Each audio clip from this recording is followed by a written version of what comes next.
हे guys, जय Mahakal. Welcome to my channel Madhya Pradesh Aarambh. आज हम पढ़ने वाले हैं विश्व भूगोल, जिसमें हमारा इस सीरीज का ये लास्ट पार्ट है। तो हमारी ये वाली घटना चक्र की सीरीज कंप्लीट हो जाएगी। यदि आप चाहते हैं कि आपके सजेशन से कोई सब्जेक्ट लाया जाए तो प्लीज़ आप अपने सजेशन वाले सब्जेक्ट कमेंट बॉक्स में पिन कीजिए, जिससे कि हम आपके सब्जेक्ट से स्टार्ट कर सकें। तो चलिए स्टार्ट करते हैं। प्लीज़ यदि आप हमारे चैनल पर नए हैं तो पहले चैनल को सब्सक्राइब कीजिए, वीडियो को लाइक कीजिए, कमेंट और शेयर कीजिए। तो चलिए स्टार्ट करते हैं। हवाएं।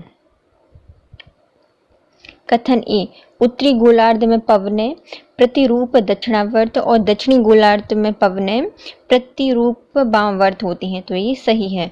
उत्तरी और दक्षिणी गोलार्ध में पवन प्रतिरूपों की दिशा का निर्धारण कोरियोलिस प्रभाव के द्वारा किया जाता है। तो आर भी सही है और आर ए का सही स्पष्टीकरण भी करता है। तो ए में क्या कहा गया है कि जो उत्तरी गोलार्ध है उसमें प्रतिरूप दक्षिणावर्त और दक्षिणी गोलार्ध में वामावर्त प्रति वामावर्त पवनें चलती हैं। जो पवनें होती हैं वो उत्तरी और दक्षिणी गोलार्ध में पवन प्रतिरूपों की दिशा का निर्धारण कोरियोलिस प्रभाव से होता है।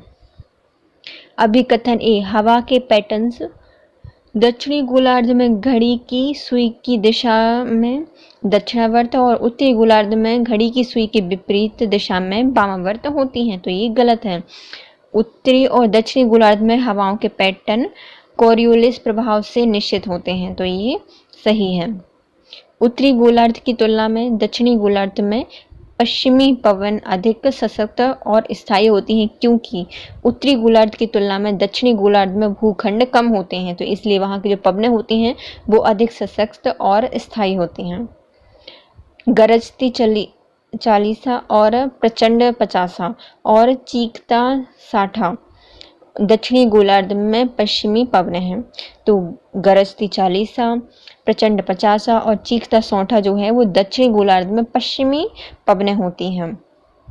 तूफानी चालीसा के बारे में सत्य कथन बताइए। तो ये बड़ी शक्ति स्थिरता से बहती हैं। इनकी दिशा सामान्य तौर पर दक्षिणी गोलार्ध में उत्तर पश्चिम से पूर्व की ओर होती है और मेघाच्छादन आकाश, वर्षा, खराब मौसम इसके साथ सामान्य तौर पर संबंधित होती हैं।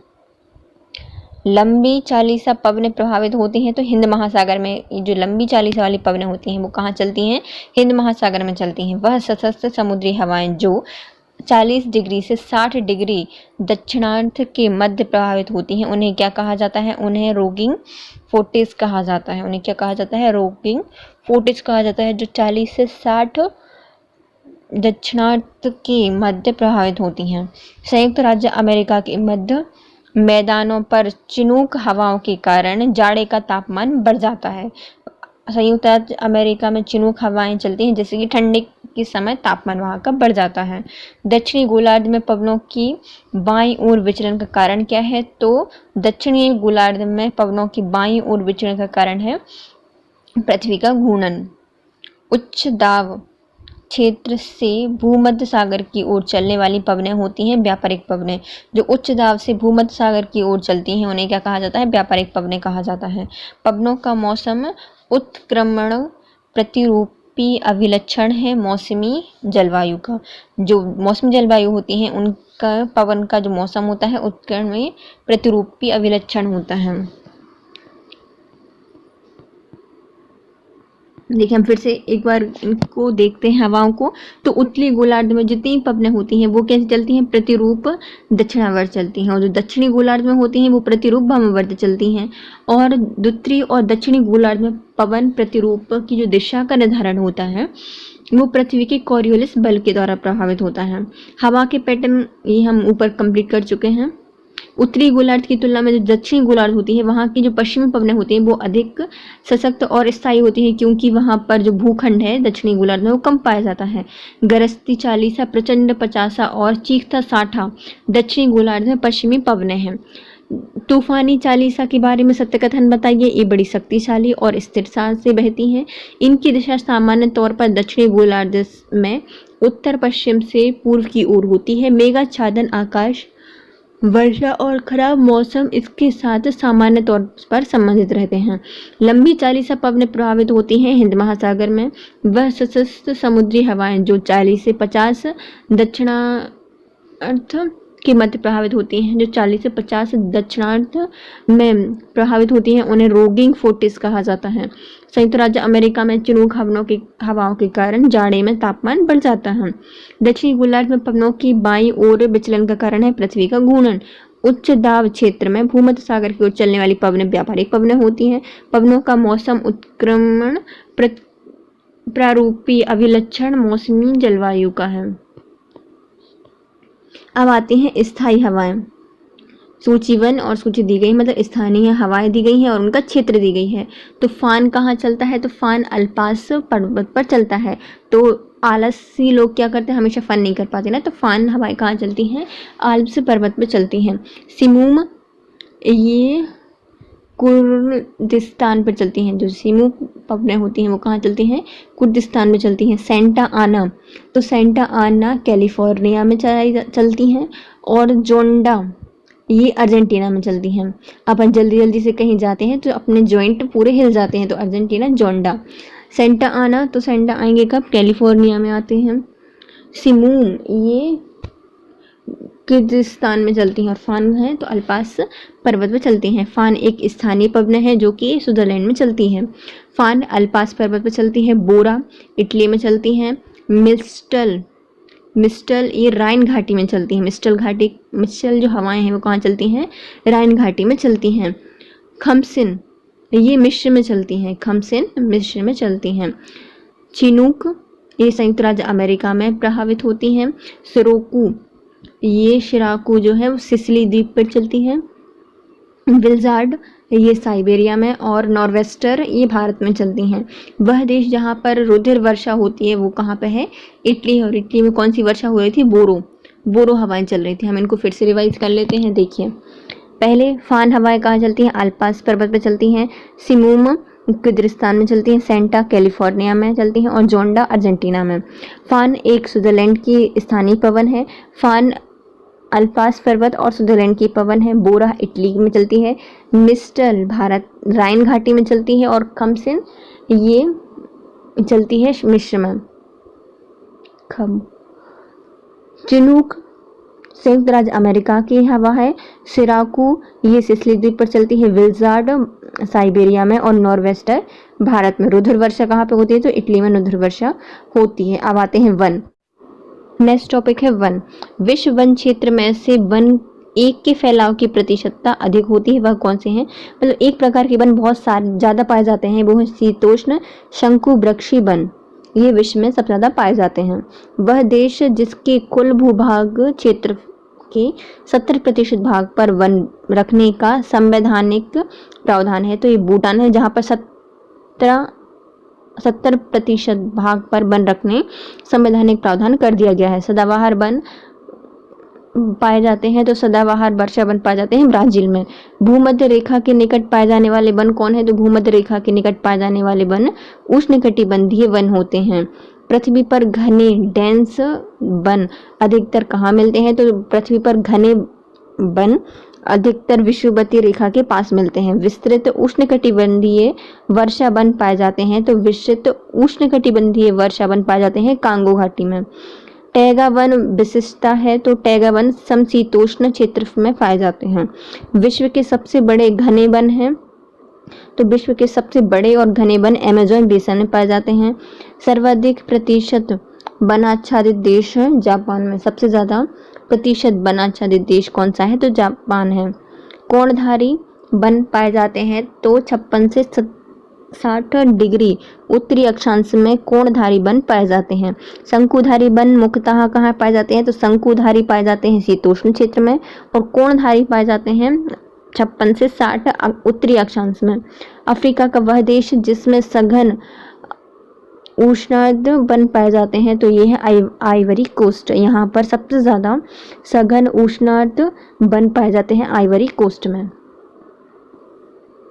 कथन ए, शीतोष्ण वन के विपरीत यदि उष्णकटिबंधीय वर्षा वनों का निर्वक्षण किया जाए तो उत्पादित कृषि स्थल निकलते हैं जो कई वर्षों तक रासायनिक उर्वरकों के बिना भी गहन कृषि का भरण पोषण कर सकते हैं, तो ये गलत है।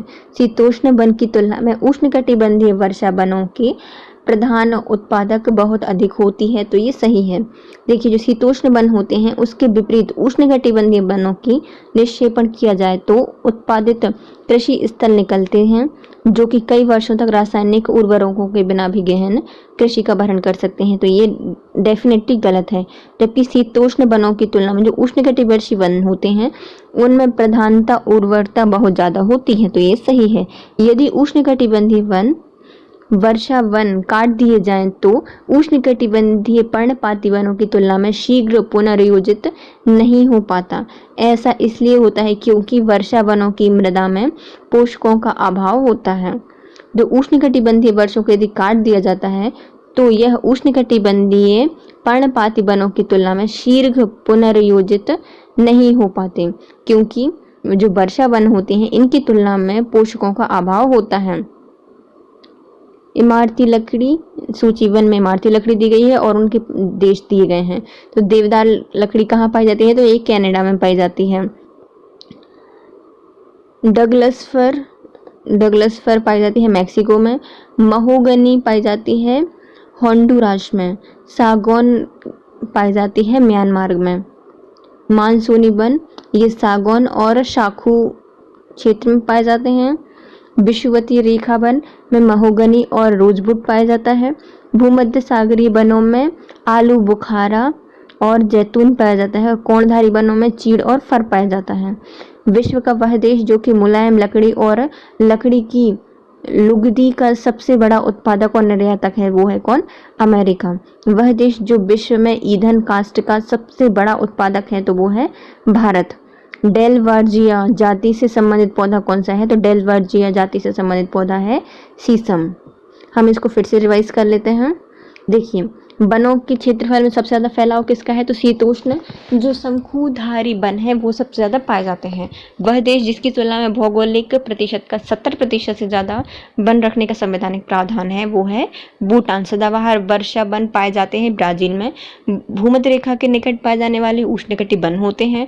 वनों के घनत्व का वन एकाधिकार या अधिकतर कहाँ मिलते हैं, तो जो वनों की सबसे ज़्यादा डेंस रीजन है वो मिलता है विषुवत रेखा के पास। विस्तृत उष्णकटिबंधीय वन पाए जाते हैं कांगो में। विस्तृत उष्णकटिबंधीय वर्षा वन कहाँ पाए जाते हैं, कांगो घाटी पाए जाते हैं। टैगा वन विशिष्टता समशीतोष्ण क्षेत्र की है। टैगा वन विशिष्टता कहाँ की है, समशीतोष्ण वन की है। विश्व का सबसे बड़े और घने वन पाए जाते हैं अमेज़न बेसिन में। सबसे ज़्यादा वनाच्छादित देश कहाँ पर है, तो जापान है। कोणधारी वन पाए जाते हैं 56 से 60 उत्तरी अक्षांश में और शंकुधारी वन मुख्यतः शीतोष्ण क्षेत्र में पाए जाते हैं। अफ्रीका वह देश है जहाँ पर सघन उष्णार्ध वन पाए जाते हैं, तो वो है आइवरी कोस्ट। शीतोष्ण वनों की तुलना में जो उष्णकटिबंधीय वन होते हैं उसमें प्रधान उत्पादकता बहुत अधिक होती है। यदि हम उष्णकटिबंधीय वनों को काट देंगे तो वह जो उष्णकटिबंधीय है वो पर्णपाती वनों की तुलना में शीघ्र पुनर्योजित नहीं हो पाते, क्योंकि वहाँ की जो मृदा होती है वो पोषकों का अभाव होती है वहाँ पर। देवदार का वृक्ष कनाडा में पाया जाता है। डगलस फर का मैक्सिको में। महोगनी का होंडुरास में। सागौन पाई जाती है म्यांमार में। मानसूनी वन में पाए जाते हैं सागौन और शाखू। विषुवत रेखा में पाए जाते हैं महोगनी और रोजवुड। भूमध्य रेखीय सागर में पाए जाते हैं आलू बुखारा और जैतून। कोणधारी वन में पाया जाता है चीड़ और फर। विश्व का वह देश जो कि मुलायम लकड़ी और लकड़ी की लुगदी का सबसे बड़ा उत्पादक है वो है अमेरिका। विश्व में ईंधन काष्ठ का सबसे बड़ा उत्पादक है, तो ईंधन काष्ठ का है भारत। और डेलवार्जिया जाति से संबंधित पौधा कौन सा है, शीशम है। अब आती है विश्व जलवायु। अलग अलग ऋतुओं में दिन समय और रात्रि समय की विस्तार में विभिन्नता का कारण क्या है, तो पृथ्वी का सूर्य के चारों ओर दीर्घवृत्तीय राशि में परिक्रमण, पृथ्वी का नित्य अक्ष पर परिक्रमण करना ऋतुओं में दिन समय और रात्रि समय की विस्तृत भिन्नता का कारण है। महाद्वीपों के अंतःस्थ का वार्षिक ताप परिसर तटीय क्षेत्रों की अपेक्षा अधिक होता है। इसका कारण क्या है? जो महाद्वीपीय अंतःस्थल होते हैं वहाँ का वार्षिक ताप परिषद तटीय क्षेत्रों की अपेक्षा अधिक होता है। तो वहाँ का कारण है भूमि और जल के बीच तापीय अंतर। मुख्य कारक जो किसी क्षेत्र के जलवायु को निर्धारित करता है वह कौन है? तो अक्षांश रेखाएं होती हैं जो कि कहीं किसी भी क्षेत्र की जलवायु को निर्धारित करती हैं। पृथ्वी के अधिकतम प्रतिशत क्षेत्र पर फैला हुआ क्षेत्र कौन सा है? तो सबसे पृथ्वी पर अधिकतम क्षेत्रफल पर फैला हुआ क्षेत्र है शुष्क क्षेत्र।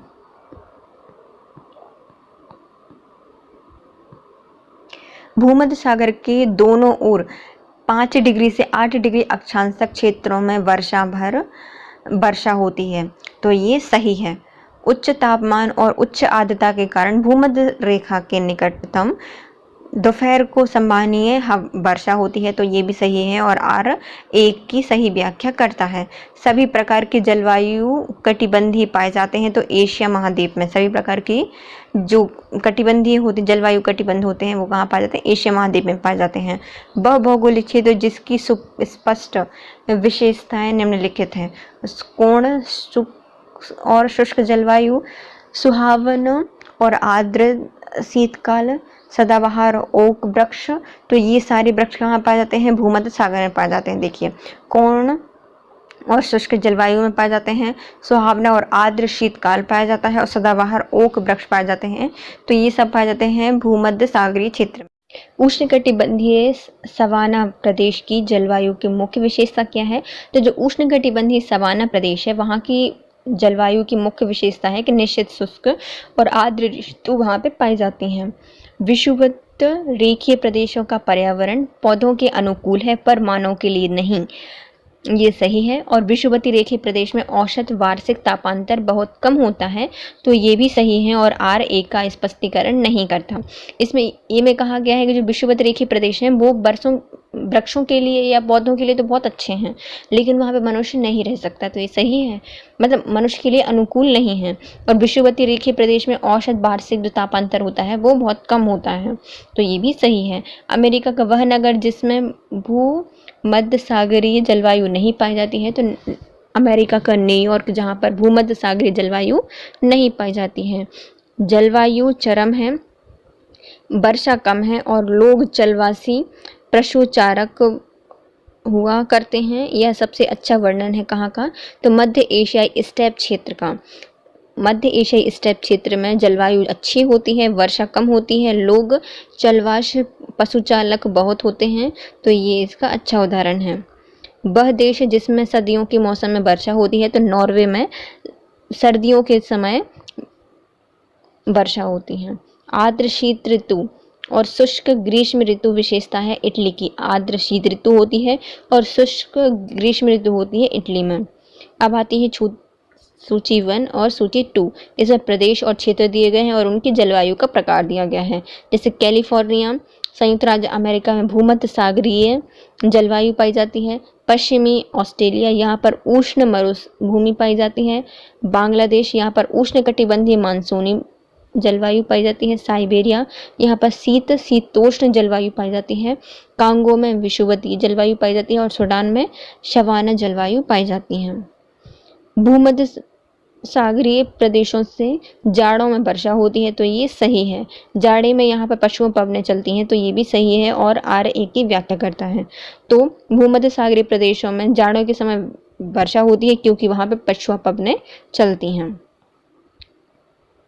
अब आती है भूमध्य सागरीय क्षेत्रों में भारी वर्षा होती है शीत जाड़े ऋतु में। तो ये सही है। उत्तर पश्चिमी यूरोप के बंदरगाह वर्ष भर खुले रहते हैं। तो ये सही है। और दक्षिण पश्चिमी हवा वर्ष भर उत्तर पश्चिमी यूरोप के ऊपर बहती है। तो ये भी सही है, परंतु R1 की सही व्याख्या नहीं करता। दाब पट्टिकाओं के समानांतर से संबंधित जलवायु कौन सी है? तो दाब पट्टिकाओं के समानांतर से संबंधित जलवायु है भूमध्य सागरीय जलवायु और मानसूनी जलवायु। जायरे से नीदरलैंड जाते समय जलवायु प्रदेशों का सही क्रम बताना है। जायरे से नीदरलैंड जाते हुए जलवायु प्रदेशों का सही क्रम बताना है। तो पहले आएंगे भूमध्य रेखीय जलवायु, फिर आएंगे उष्ण मरुस्थलीय जलवायु, फिर आएंगे भूमध्य सागरीय जलवायु और फिर रेखीय यूरोपीय जलवायु। तो जब हम जायरे से नीदरलैंड जाते हैं तो पहले हमें मिलेंगे भूमध्य रेखीय जलवायु, फिर उष्ण मरुस्थलीय जलवायु, फिर भूमध्य सागरीय जलवायु, फिर पश्चिमी यूरोप जलवायु। संसार का आर्द्रतम स्थल कौन सा है? तो सबसे ज़्यादा आर्द्रता पाई जाती है मासिनराम भारत में। विश्व का सबसे ठंडा स्थल है बखोयास, जो कि रूस में पड़ता है। बरखोयास। सबसे ज़्यादा अधिक गर्म प्रदेश है तो सहारा मरुस्थल है। सबसे ज़्यादा ठंडा तो अंटार्कटिका प्रदेश है। सबसे ज़्यादा वर्षा होती है तो मासिनराम में होती है। सबसे ज़्यादा सूखा है चिली में। एल नीनो बनता है प्रशांत महासागर में। और हेलिस्टोथर्म जो पौधे होते हैं वो उगते हैं बहुत कम तापमान पर। हेलिस्टोथर्म पौधे कहाँ पे उगते हैं? सबसे कम तापमान में। हम फिर से इसको एक बार रिवाइज कर लेते हैं। देखिए, अलग अलग ऋतुओं का जो दिन समय और रात्रि का समय होता है वो कैसे निर्धारित हो जाता है? तो पृथ्वी का जब सूर्य की परिक्रमा करती है दीर्घवृत्ताकार परिपथ पर और अपने परिपथ पर भी घूमती है तो इससे उसके दिन रात में परिवर्तन होता है। महाद्वीप के जो अंतः वार्षिक ताप परिषद में तटीय क्षेत्रों की अपेक्षा अधिक होता है, क्योंकि जो भूमि और जल की भी जो तापीय अंतर होता है उसके कारण।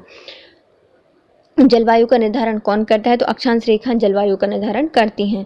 पृथ्वी के अधिकतम तापमान क्षेत्र कहाँ पे फैला हुआ है? मतलब सबसे ज़्यादा कौन सा क्षेत्र फैला हुआ है पृथ्वी पर? तो शुष्क प्रदेश पृथ्वी पर सबसे ज़्यादा पाए जाते हैं। उच्च तापमान देखो, भूमध्य रेखा में 5 डिग्री से 8 उत्तरी अक्षांश के में वर्षावर्षा होती है, क्योंकि वहाँ पर जो तापमान होता है वो उच्च होता है और उच्च आर्द्रता होती है, जिसके कारण भूमध्य रेखीय निकट अधिकतम दोपहर में संवहनीय वर्षा होती हैं। जलवायु कटिबंधीय सभी प्रकार की कहाँ पे पाई जाती हैं? तो जो एशिया महाद्वीप है इसमें सभी प्रकार की जलवायु कटिबंध पाए जाते हैं। वह भौगोलिक क्षेत्र जिसकी सुस्पष्ट विशेषताएं क्या हैं? तो कोण और शुष्क जलवायु पाई जाएगी। सुहावना आर्द्र शीतकाल है और सदाबहार ओक वृक्ष पाए जाते हैं, तो ये भूमध्य सागरीय क्षेत्र में पाए जाते हैं। उष्णकटिबंधीय सवाना प्रदेश की जलवायु निश्चित शुष्क और आर्द्र होती है। विषुवत रेखा में प्रदेशों के जो पर्यावरण होता है वो पौधों के लिए अनुकूल है लेकिन मनुष्य के लिए नहीं है, क्योंकि वहाँ पर जो तापांतर होता है वो बहुत कम होता है। अमेरिका में भूमध्य सागरीय जलवायु नहीं चलती, तो अमेरिका के न्यूयॉर्क में नहीं चलती। जलवायु चरम पर होती है, वर्षा कम होती है, लोग जलवासी पशु चालक बहुत होते हैं, तो ये कहाँ पे होते हैं? मध्य एशियाई स्टेप क्षेत्र में। सर्दियों के मौसम में वर्षा होती है नॉर्वे में। आर्द्र शीत क्षेत्र ऋतु और शुष्क ग्रीष्म ऋतु विशेषता है इटली की। कैलिफोर्निया में जो पवनें चलती हैं वो है भूमध्य सागरीय। पश्चिमी ऑस्ट्रेलिया में शुष्क मरुभूमि होती है। बांग्लादेश में उष्णकटिबंधीय मानसूनी पवनें चलती हैं। साइबेरिया में शीतोष्ण वर्षा होती है, यह मौसम होता है। कांगो में विषुवतीय और सूडान में सवाना। भूमध्य सागरीय प्रदेशों में जाड़ों में वर्षा होती है, क्योंकि वहाँ पे पश्चिमी पवनों द्वारा हवाई वर्षा की जाती है। भूमध्य सागरीय क्षेत्र में भारी वर्षा होती है शीत चाड़ी के समय। उत्तर पश्चिमी यूरोप की बंदरगाह वर्ष भर खुले रहते हैं और दक्षिण पश्चिमी हवा वर्षा भर उत्तर पश्चिमी यूरोप के ऊपर बहती हैं। ये गलत है। दाव पेटी का स्थानांतरण तो भूमध्य सागरीय जलवायु फिर मानसूनी जलवायु। संसार का आर्द्रतम स्थल है मासिनराम। सबसे ठंडा है बरखोयास। सबसे गर्म है सहारा मरुस्थल। सबसे ठंडा है अंटार्कटिका। सबसे अधिक वर्षा होती है मासिनराम में। सबसे सूखा है चिली। एल नीनो प्रशांत महासागर में बनते हैं और जो हेलिस्टोथर्म होते हैं वो बहुत ठंडे तापमान पर उगते हैं। अब आती है मृदा। केशिका या कैपिलरी सबसे अधिक प्रभावशील कौन सा होता है? तो कैपिलरी की जो कंडीशन होती है वो चिकनी मिट्टी में सबसे ज़्यादा होती है। मृदा संरक्षण का वह प्रक्रम है जिसमें मृदा को नुकसान से सुरक्षित किया जाता है। टेरा रोसा का प्रारूपिक विकास उस भूभाग में होता है जिसमें चूना पत्थर होता है। तो जो टेरा रोसा होता है उसका प्रारूपिक विकास कहाँ पे होता है? जहाँ पर चूना पत्थर होता है। मृदा विच्छलन बड़ी समस्या है उष्णकटिबंधीय वर्षा वनों में। जो मृदा विच्छलन है वो कहाँ पे पाई जाती है? तो उष्णकटिबंधीय वर्षा वनों में सबसे ज़्यादा पाई जाती है। हेलोफाइट्स अच्छी वृद्धि करते हैं। हेलोफाइट्स क्षारीय मृदा में सबसे अच्छी वृद्धि करते हैं।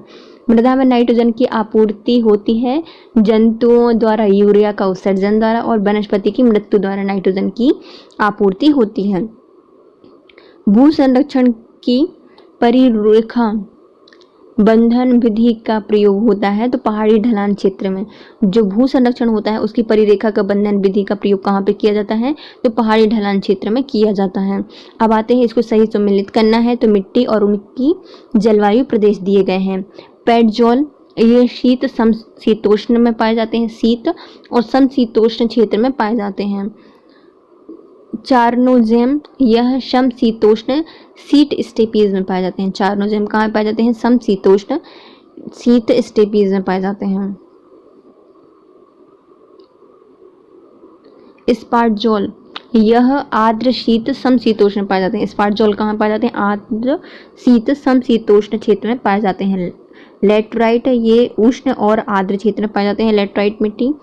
अब आता है अभिकथन ए और आर। ए कहता है कि केंचुए खेती के लिए अच्छे नहीं होते, तो ये गलत है। और केंचुए मिट्टी को महीन कण में परिवर्तित करते हैं जिससे कि नरम बना देते हैं, तो आर सही है। अब हमें पढ़नी है प्रजाति और जनजाति। खानाबदोश जनजाति के लोग अधिक पाए जाते हैं, तो सबसे ज़्यादा कहाँ पाए जाते हैं खानाबदोश, इस शुष्क क्षेत्र में पाए जाते हैं कि ढूंढ के खा लिया और इतना ही कमाते हैं जितना खाने के लिए पर्याप्त होता है, तो ये कहाँ पाए जाते हैं, शुष्क क्षेत्र में पाए जाते हैं। ऋतु प्रवास शब्द प्रयोग होता है जब मानव और उसके पशुओं का मौसमी स्थानांतरण घाटी से पर्वत की ओर और पर्वत से घाटी की ओर होता है, तो इसको क्या कहा जाता है, ऋतु प्रवास कहा जाता है। जब मनुष्य अपने पशुओं के साथ मौसमी स्थानांतरण करता है, मतलब जब घाटियों में मौसम ठीक नहीं होता तो पर्वतों के साइड आ जाता है और पर्वतों से कहाँ चला जाता है, घाटियों की तरफ चला जाता है। नवीनतम मानव समझा जाता है, तो जो नवीनतम मानव है वो क्या समझा जाता है, तो क्रोमेनियन मानव को कहा जाता है नवीनतम मानव। पृथ्वी के तल पर प्रथम पक्षी का प्रादुर्भाव माना जाता है, तो 15 करोड़ वर्ष पृथ्वी पर प्रथम पक्षी का प्रादुर्भाव माना जाता है। वह महाद्वीप जो मानव जाति का जन्म स्थल माना जाता है, तो मानव जाति का जन्म स्थल कहा जाता है अफ्रीका को। वह प्रजाति जिसके सदस्यों की संख्या सबसे ज्यादा है, तो काकेशिया जो पक्षी या फिर जानवर है या फिर प्रजाति है काकेशिया, उसकी संख्या सबसे ज्यादा पाई जाती है। जिप्सी लोगों का मूल स्थान क्या है, तो जिप्सी लोग कहाँ पर होते हैं, भारत में पाए जाते हैं। जिप्सी लोगों का स्थान क्या है, जिप्सी भारत में पाए जाते हैं। और जो सबसे ज़्यादा पाई जाती है काकेशिया प्रजाति की सदस्यों की संख्या सबसे ज़्यादा होती है। अफ्रीका की मूलभूत जनजाति पिग्मी कहाँ पाई जाती है, तो अफ्रीका की जो मूलभूत जनजाति है पिग्मी, वो कांगो घाटी में पाई जाती है। पिग्मी पाए जाते हैं विषुवत रेखीय वनों में। पिग्मी कजाक मसाई और लैप्स में से घुमक्कड़ जनजाति नहीं है, तो पिग्मी जनजाति है वो घुमक्कड़ नहीं है, जबकि कजाक मसाई और लैप्स जनजाति क्या है, घुमक्कड़ जनजाति है। घरों के चारों ओर प्रतिरूप दिए गए हैं, उनमें से बताइए कि पिग्मी जनजाति कहाँ रहती है, तो पिग्मी रहती है वृक्षों के ऊपर घर बनाकर। जैविक समुदाय के अंतर्गत कुछ जातियां बड़ी संख्या में अन्य जनजातियों की समुदाय के बने रहने की क्षमता को निर्धारित करने में महत्वपूर्ण होती हैं। ऐसी जनजातियों को क्या कहा जाता है, तो मूलाधार या की स्टोन जनजाति कहा जाता है। ऐसी जनजातियां जो जैविक समुदाय के अंतर्गत बड़ी संख्या में अन्य जातियों की समुदाय में बने रहने की क्षमता को निर्धारित करती हैं और उनके लिए महत्वपूर्ण होती हैं, तो वो होती हैं मूलाधार या फिर की स्टोन जातियां। अब आती हैं जनजातियां और उनके देश, तो एस्किमो जनजाति कनाडा और ग्रीनलैंड में पाई जाती है। मसाई जनजाति केन्या में पाई जाती है। बुद्दू ये सऊदी अरब में पाई जाती है। बुद्दू कहाँ पाई जाती है, सऊदी अरब में। बुशमैन बोत्सवाना कालाहारी मरुस्थल में पाई जाती है। किर्गिज ये मध्य एशिया में पाई जाती है। इनु ये जापान में पाई जाती है। अब आते हैं ध्रुवीय क्षेत्र के साधन और क्रियाकलाप, तो कयाक इस शिकार हेतु सक्रिय नाव में है, तो कयाक क्या होती है, ये शिकार करने के लिए जो सक्रिय नाव होती है उसको क्या कहा जाता है, कयाक कहा जाता है। इनपुट ये बर्फ का मकान होता है। इनपुट क्या होता है, बर्फ का मकान होता है। यूनियाक ये परिवहन हेतु नाव होती है। यूनियाक क्या होती है, परिवहन करने के लिए नाव होती है। स्लेज ये कुत्तों द्वारा खींचे जाने वाली गाड़ी होती है, स्लेज। अब आती है सीमांग लोग जहाँ के घने उष्णकटिबंधीय वनों में रहते हैं उन्हें क्या कहा जाता है? जो सीमांग लोग होते हैं वो उष्णकटिबंधीय वनों में रहते हैं, वो मलेशिया है। बर्बर, ये जनजाति कहाँ पाई जाती है? तो बर्बर पाई जाती है मोरक्को में। इन इन इट इन इट ये कनाडा में पाई जाती है। सेमांग मलेशिया में पाई जाती है और बुद्धू श्रीलंका में और सऊदी अरब में पाई जाती है। बुद्धू सऊदी अरब में पाई जाती है, लेकिन बेद्दा श्रीलंका में पाई जाती है। बेद्दा श्रीलंका में पाई जाती है। जुलू जनजाति कहाँ पे पाई जाती है? तो जुलू जनजाति दक्षिण अफ्रीका में निवास करती है। अब आते हैं क्षेत्र और उनकी जनजातियाँ। मध्य एशिया अल्पाइन जनजाति पाई जाती है वहाँ पर, और स्कैंडिनेविया में नॉर्डिक जनजाति पाई जाती है या फिर नॉर्डिक जाति पाई जाती है। अब आती हैं जनजाति और उनके प्रमुख क्षेत्र। तो मसाई ये केन्या में और पूर्व अफ्रीका में पाए जाते हैं। रेड इंडियन ये उत्तरी अमेरिका में पाए जाते हैं। माओरी ये न्यूजीलैंड में पाए जाते हैं और मयाज ये ग्वाटेमाला में पाए जाते हैं। माओरी न्यूजीलैंड में और मयाज ग्वाटेमाला में पाई जाती हैं। वह देश जो भूतपूर्व सोवियत संघ का भाग था जिसमें कुर्दिश लोग रहते हैं। तो वह देश जो कि पूर्वभूत सोवियत संघ का भाग था और जहाँ पर कुर्दिश लोग रहते हैं वो है आर्मेनिया। इन उट लोग कहाँ रहते हैं? तो इन इट लोग रहते हैं कनाडा, रूस और अलास्का में। पूर्वभूत सोवियत संघ का भाग जहाँ पर कुर्दिश लोग रहते हैं वो है आर्मेनिया, और इन उट लोग कहाँ पाए जाते हैं? कनाडा, रूस और अलास्का में। अब आते हैं जनजाति और उनके अधिवासियों का सम्मेलन कीजिए। जनजाति और वो कहाँ पर निवास करती हैं? तो फुलानी ये पश्चिमी अफ्रीका में पाई जाती है। फुलानी कहाँ पे पाई जाती है? पश्चिमी अफ्रीका में पाई जाती है। बंतू ये पूर्वी, मध्य और दक्षिणी अफ्रीका में पाई जाती है। बंतू कहाँ पाई जाती है? पूर्वी, मध्य और दक्षिण अफ्रीका में पाई जाती हैं।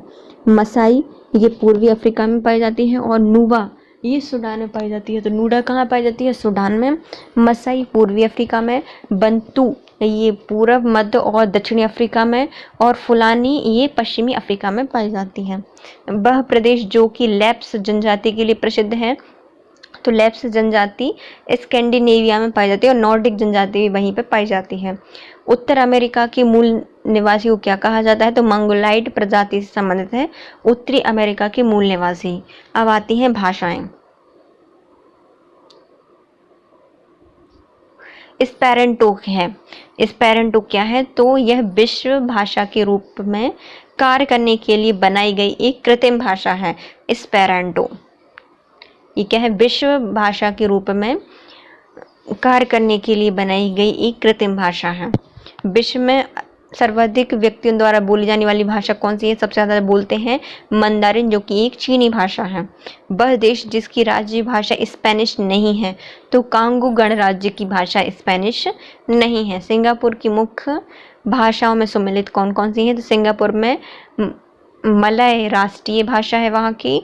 तमिल, इंग्लिश, अंग्रेजी, मंदारिन और चाइनीज़ बोली जाती है। सिंगापुर में कौन कौन सी बोली जाती है? तो मलय भाषा है वो वहाँ की राष्ट्रीय भाषा है। तमिल, अंग्रेजी, मंदारिन और चाइनीज़ वहाँ पर बोली जाती हैं। अब आते हैं आर्थिक भूगोल, जिसमें कृषि और पशुपालन पहला टॉपिक है। विश्व का वह देश जो गेहूं और चावल दोनों का संसार में सबसे बड़ा उत्पादक देश है, तो चीन।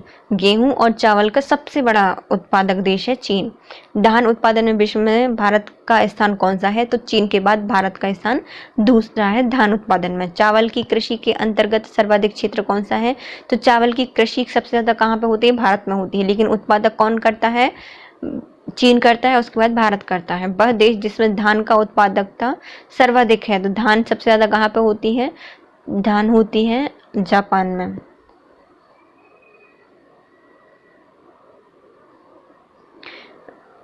संकर धान की खेती सर्वाधिक लोकप्रिय कहाँ पर है? तो संकर धान की जो खेती है वो चीन में होती है। विश्व का धान का जीन बैंक स्थित कहाँ पर है? तो विश्व का धान का जीन बैंक फिलीपींस में स्थित है। विश्व में गन्ने का सबसे बड़ा उत्पादक है ब्राजील। गन्ने का सबसे बड़ा उत्पादक कौन है? ब्राजील। विश्व में गन्ने का द्वितीय बृहत्तम उत्पादक है भारत। ब्राजील के बाद भारत दूसरे स्थान पर आता है। विश्व में चुकंदर के 2 सबसे बड़े उत्पादक देश कौन कौन से हैं? तो चुकंदर के फ्रांस और रूस में सबसे ज़्यादा उत्पादन किया जाता है। वह देश जिसमें चुकंदर से चीनी तैयार की जाती है, तो यूक्रेन में चुकंदर से चीनी का निर्माण किया जाता है। विश्व में सबसे अधिक कपास का उत्पादन कहाँ पे होता है? तो विश्व में सबसे ज़्यादा कपास होता है चीन में। कपास का प्रति हेक्टेयर उत्पादन 2014 में विश्व में सबसे ज़्यादा कहाँ पे था? तो ऑस्ट्रेलिया में था 2014 में, लेकिन अभी कहाँ पे है सबसे ज़्यादा? चीन में। वह देश जो कि अरंड तेल बीज का सबसे बड़ा उत्पादक है, तो वो है भारत। जो अरंड तेल होता है उसके बीजों का उत्पादक और निर्यातक है भारत। विश्व में केले का सबसे बड़ा उत्पादक है भारत। सबसे ज़्यादा केले कहाँ पे होते हैं? भारत में होते हैं। भारत विश्व में नारियल का सबसे बड़ा उत्पादक देश है इंडोनेशिया। नारियल का सबसे बड़ा उत्पादक देश कौन सा है? तो इंडोनेशिया है। विश्व में फलोत्पादन के रूप में विश्व का स्थान कौन सा है? तो भारत का विश्व में दूसरा स्थान है फलों के उत्पादन में। तंबाकू उत्पादन में विश्व का प्रथम स्थान है चीन का। तंबाकू उत्पादन विश्व में सबसे पहले कौन है? चीन है। सही कथन बताइए। चीन विश्व में तंबाकू का वृहत्तम उत्पादक है, तो ये सही है।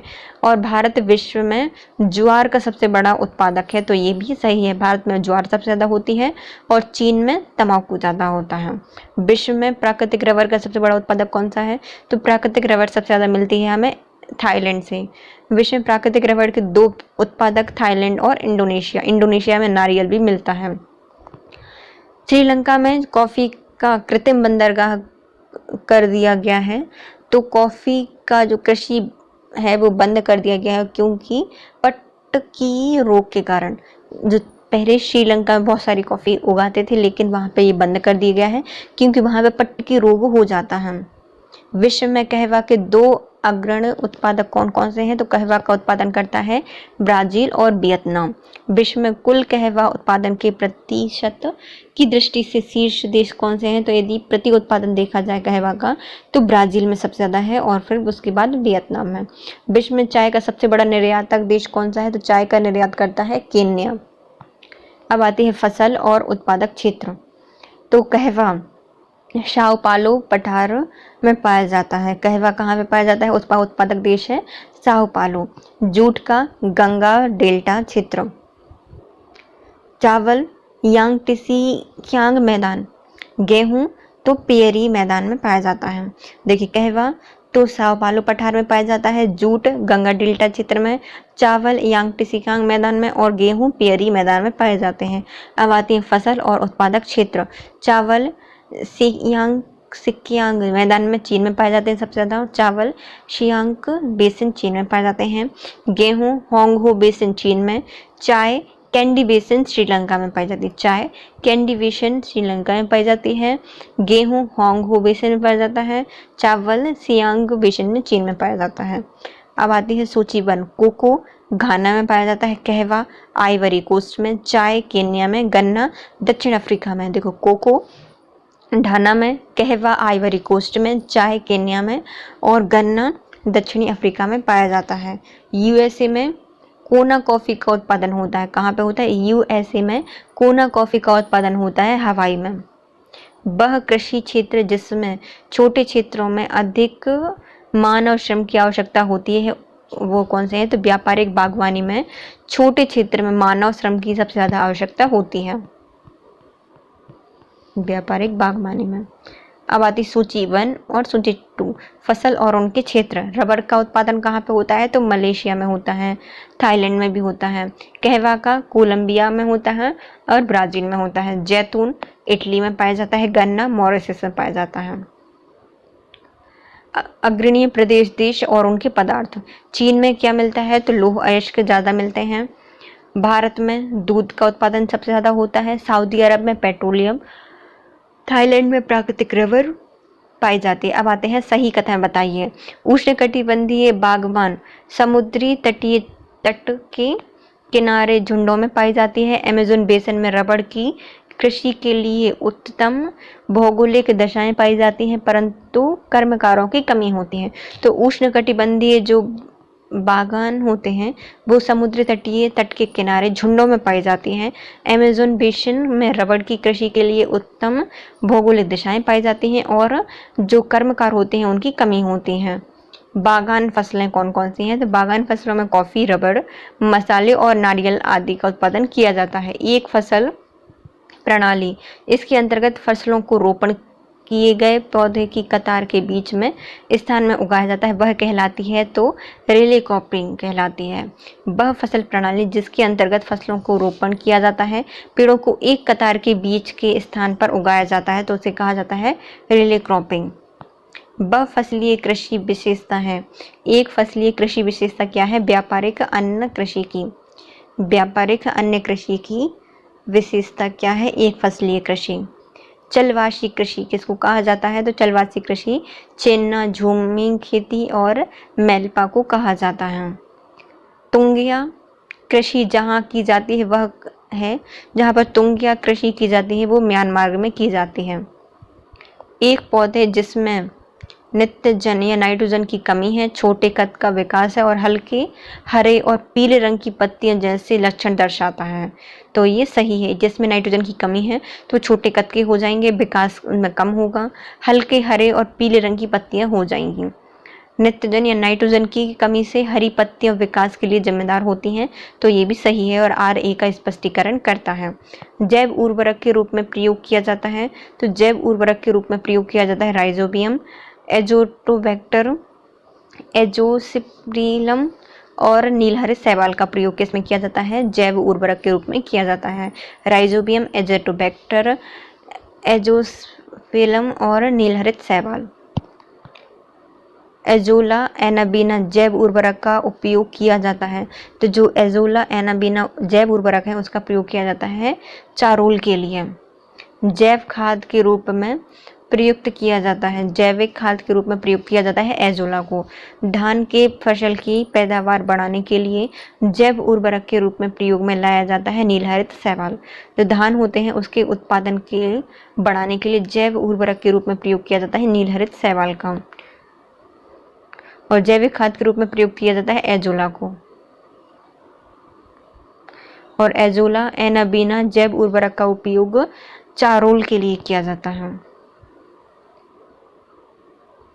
अल्फा अल्फा क्या है? तो एक प्रकार की घास होती है अल्फा अल्फा। किसी भी अफ्रीकी देश में चाय बागान नहीं है, तो ये गलत है। चाय के पौधों को उच्च ह्यूमस युक्त उर्वर मृदा की आवश्यकता होती है, तो ये सही है। पेडजूल ये कोणधारी वन क्षेत्रों में पाई जाने वाली मिट्टी है। पेडजूल क्या है? तो ये कोणधारी वनों में पाई जाने वाली मिट्टी को कहा जाता है पेडजूल। मोका फसल पाई जाती है, जो मैका कॉफ़ी होती है वो कहाँ पर उगाई जाती है? तो मोका फसल उगाई जाती है यमन में। चाय में पाया जाता है थेनाइन, कैफीन, पॉलीफेनॉइल्स, टेनिन, थियोब्रोमाइन और थियोफाइलिन आदि तत्व पाए जाते हैं चाय में। चाय में क्या क्या पाया जाता है? थ्रीनाइन, कैफीन, पॉलीफेनाइल्स, टेनिन, थियोब्रोमाइन और थियोफाइलिन पाया जाता है। कृषि के अंतर्राष्ट्रीय समझौते के अनुसार ग्रीन बॉक्स में सम्मिलित की जाती हैं। तो ग्रीन बॉक्स में क्या क्या सम्मिलित की जाती हैं? तो कृषि अनुसंधान और पादप संरक्षण संबंधी आर्थिक सहायता ग्रीन बॉक्स में सम्मिलित की जाती हैं। हेरोइन प्राप्त किया जाता है, तो हेरोइन कहाँ से प्राप्त किया जाता है? तो जो अफीम होता है उसके पोस्ता से हेरोइन का प्राप्त किया जाता है। स्वर्णिम अर्धचंद्र से संबंधित कौन है? तो स्वर्णिम अर्धचंद्र से संबंधित है अफगानिस्तान, ईरान और पाकिस्तान। स्वर्णिम अर्धचंद्र में सम्मिलित हैं अफगानिस्तान, पाकिस्तान और ईरान। वह देश समूह जहाँ पर मक्का मुख्य भोजन के रूप में प्रयोग किया जाता है, तो मक्के का मुख्य भोजन के रूप में प्रयोग किया जाता है मध्य अफ्रीका में। सरकामेटोसन जोवाक्विन घाटी जो कि अमेरिका में अंगूर और सिट्रस नींबू वंश फसलों के उत्पादन में विख्यात है, वह अवस्थित है तो कैलिफोर्निया में है। सरकोमेंटोसन जोवाक्विन घाटी जो कि अमेरिका में अंगूर और सिट्रस फलों के उत्पादन के लिए जानी जाती है वह कहाँ पर है? कैलिफोर्निया में स्थित है। यूरोप के भूमध्य सागरीय क्षेत्रों में व्यापारिक अंगूर की खेती विशेषता है, तो ये सही है। और इसका 85% अंगूर शराब बनाने में काम किया जाता है, तो ये भी सही है। यूरोप में जो भूमध्य सागरीय क्षेत्र है वहाँ पर व्यापारिक अंगूरों की खेती की जाती है और यहाँ पर 85% जो अंगूर हैं वो शराब बनाने में काम करते हैं। दोनों सही हैं और आर एक की सही व्याख्या भी करता है। पहली बार उच्च उपज किस्म बीज विकसित किए जाते हैं, तो वो मैक्सिको में है। पहली बार जो उच्च उपज के जो किस्म के बीज होते हैं वो कहाँ पे विकसित किए जाते हैं? मैक्सिको में विकसित किए जाते हैं। कत्था बनाने के लिए पेड़ की लकड़ी का प्रयोग किया जाता है, तो कत्था बनाने के लिए खैर का प्रयोग किया जाता है। अफ्रीका में मूंगफली मुख्य फसल है, तो गैम्बिया की। अफ्रीका में जो मूंगफली मुख्य फसल है कहाँ की? गैम्बिया की। मूंगफली का मूल स्थान कहाँ पे है? ब्राज़ील से उगाई जाती हैं। शहतूत जो कि विश्व का सबसे सुंदर, गर्म और हल्का ऊन प्रदान करता है। शहतूत ये कहाँ पैदा किया जाता है? तो शहतूत जो कि सुंदर, गर्म और हल्का ऊन बनाता है, तो चीन में इसका उत्पादन किया जाता है। शहतूत शाल बनाई जाती है तो चीरू के बालों से। शहतूत शाल किससे बनाई जाती है? चीरू के बालों से। इपीकल्चर एक वैज्ञानिक पद्धति है जो कि संबंधित है शहद के उत्पादन से। इपीकल्चर एक वैज्ञानिक विधि है जो कि संबंधित है शहद के उत्पादन से। विटिकल्चर अंगूरों की खेती से संबंधित है। अब आती है खेती और उनका नामकरण। फूलों की खेती को फ्लोरिकल्चर कहा जाता है। फलों की खेती को एग्रोनॉमी कहा जाता है। सब्जियों की खेती को ओलेरिकल्चर कहा जाता है और फलों की खेती को पोमोलॉजी कहा जाता है। फूलों की फ्लोरिकल्चर, फलों की खेती एग्रोनॉमी, सब्जियों की खेती ओलेरिकल्चर और फलों की खेती तो पोमोलॉजी कहलाती है। रेशम उत्पादन में विश्व का प्रथम स्थान है, तो चीन का विश्व में प्रथम स्थान है और भारत दूसरे स्थान पर आता है रेशम उत्पादन में। ऑस्ट्रेलिया में गौ पशु पालन जितना दूध के लिए उसकी अपेक्षा मांस के लिए अधिक प्रयोग किया जाता है, तो ये सही है। ऑस्ट्रेलिया में जितने गौ उत्पादन हैं वो दूध की अपेक्षा मांस के लिए अधिक उत्पादन करते हैं। ऑस्ट्रेलियाई वासी परंपरागत रूप से मांसाहारी हैं, तो ये भी सही है और आर ए की सही व्याख्या भी करता है। विश्व का बृहत्तम पशुधन समष्टि क्या है? तो विश्व का बृहत्तम पशुधन समष्टि चीन में है। यूरोप और उत्तरी अमेरिका में बीफ की एक सुरक्षित और स्वास्थ्य खाद्य की छवि को किसने नष्ट किया है? तो मैड काउ रोग ने। यूरोप और उत्तरी अमेरिका में बीफ को सुरक्षित और स्वच्छ खाद्य की छवि को नष्ट किया है मैड काउ रोग ने।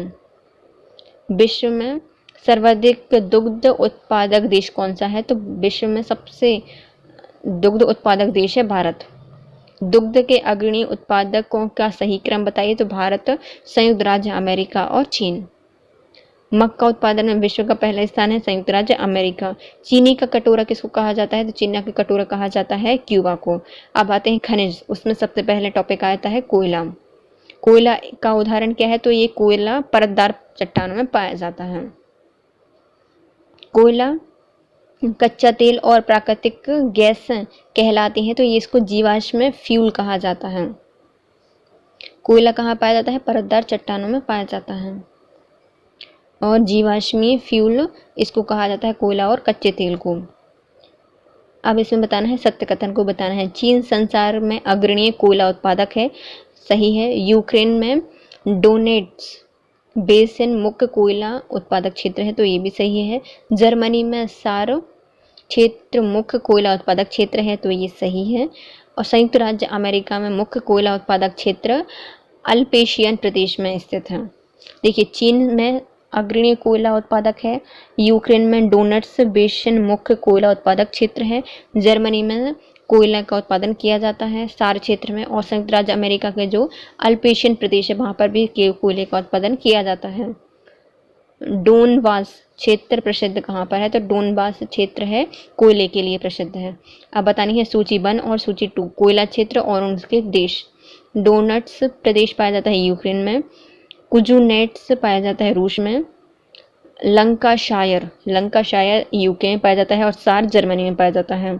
डोनट्स यूक्रेन में, कुजुनेट्स रूस में, लंकाशायर यूके में और सार जर्मनी में पाया जाता है। पत्थरों के कोयले के भंडार में संसार में अग्रणी देश कौन सा है? तो पत्थर के कोयले के भंडार में संसार का अग्रणी देश है अमेरिका। विश्व में कोयले का आधे से अधिक उत्पादक प्रदेश होता है, तो कोयले का आधे से अधिक उत्पादन प्राप्त होता है चीन और संयुक्त राज्य अमेरिका से। रूर बेसिन प्रसिद्ध है औद्योगिक क्षेत्र के लिए, तो जो कहाँ पाया जाता है, जर्मनी में पाया जाता है। सर्वाधिक कोयला पाया जाता है अमेरिका में। विश्व में सबसे अधिक कोयला उत्पादन करने वाला देश है चीन में। पाया सबसे ज़्यादा मिलता है अमेरिका में, लेकिन उसका सबसे ज़्यादा उत्पादन कौन करता है, चीन करता है। रुकवा झील क्षेत्र जो कि तंजानिया में स्थित है, खनिज उत्पादन के लिए जानी जाती है, तो रुकवा झील कोयले के उत्पादन के लिए जानी जाती है। अब आता है लौह अयस्क। पृथ्वी में गर्भ से दूसरे सबसे ज़्यादा पाई जाने वाली धातु कौन सी है, तो पृथ्वी में सबसे ज़्यादा दूसरे नंबर में पाई जाने वाली धातु है लोह। विश्व में लौह अयस्क का बृहत्तम उत्पादक कौन है, तो लोहे का सबसे ज़्यादा उत्पादन करता है चीन। भारत विश्व में लौह अयस्क के 3 अग्रणीय क्षेत्र कौन कौन से हैं, तो चीन, ऑस्ट्रेलिया और ब्राज़ील में सबसे ज़्यादा लोहा पाया जाता है। अब लौह अयस्क के क्षेत्र और उनसे संबंधित देश। रालेन ये फ्रांस में पाया जाता है। मिडलैंड ये यूके में है। किरूना ये स्विट्जरलैंड में, स्वीडन में है। कोस्ताने ये कजाकिस्तान में है। कोस्ताने कजाकिस्तान में है। किरूना स्विट्जरलैंड में है। मिडलैंड यूके में है। रॉलेन फ्रांस में है। फ्रांस का जो लॉरेन प्रदेश है वो लौह अयस्क और इस्पात उद्योग के लिए जाना जाता है। लॉरेन, मिडलैंड यूके में, कुरुना स्वीडन में और कोस्ताने कजाकिस्तान में। अन्य खनिज। विश्व में या संसार में तांबा उत्पादक का सबसे बड़ा उत्पादक देश कौन सा है, तो तांबा अयस्क सबसे ज़्यादा पाया जाता है चिली में। कथन ए और कथन बी। विश्व में अभी भी चिली तांबे का महत्वपूर्ण उत्पादक है, तो ये सही है। चिली विश्व के विशालतम पोर्फिरी तांबा निक्षेपण से संपन्न है, तो ये भी सही है, लेकिन आर ए की सही व्याख्या नहीं करता।